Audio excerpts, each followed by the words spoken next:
महाराष्ट्राच्या राजकारणात नेतृत्व शैली आणि निर्णय प्रक्रियेवर कायमच चर्चा होत असते. मुख्यमंत्री देवेंद्र फडणवीस यांच्या कार्यपद्धतीबाबतही सध्या अशीच चर्चा रंगताना दिसत आहे.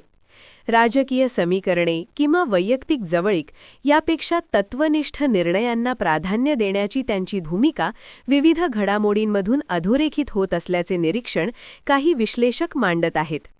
राजकारणात अनेकदा वैयक्तिक संबंधांचा प्रभाव निर्णयांवर पडतो अशी धारणा असते. मात्र फडणवीस यांच्या बाबतीत प्रशासनातील पारदर्शकता, जबाबदारी आणि कायद्याचे पालन या बाबींवर भर दिला जात असल्याचे दिसून येते.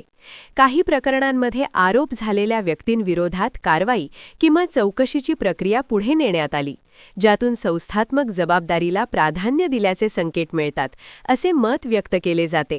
तसेच कायदा सुव्यवस्थेच्या मुद्द्यांवर तपास यंत्रणांना सक्रिय करण्याचा प्रयत्नही काही घटनांमधून दिसून आला आहे. विशेषतः संवेदनशील प्रकरणांमध्ये तातडीने कारवाई, विशेष तपास पथकांची स्थापना आणि न्याय प्रक्रियेला गती देण्याचे प्रयत्न करण्यात आल्याचे नमूद केले जाते. मात्र या सर्व बाबींवर राजकीय स्तरावर भिन्न मतप्रवाहही दिसून येतात.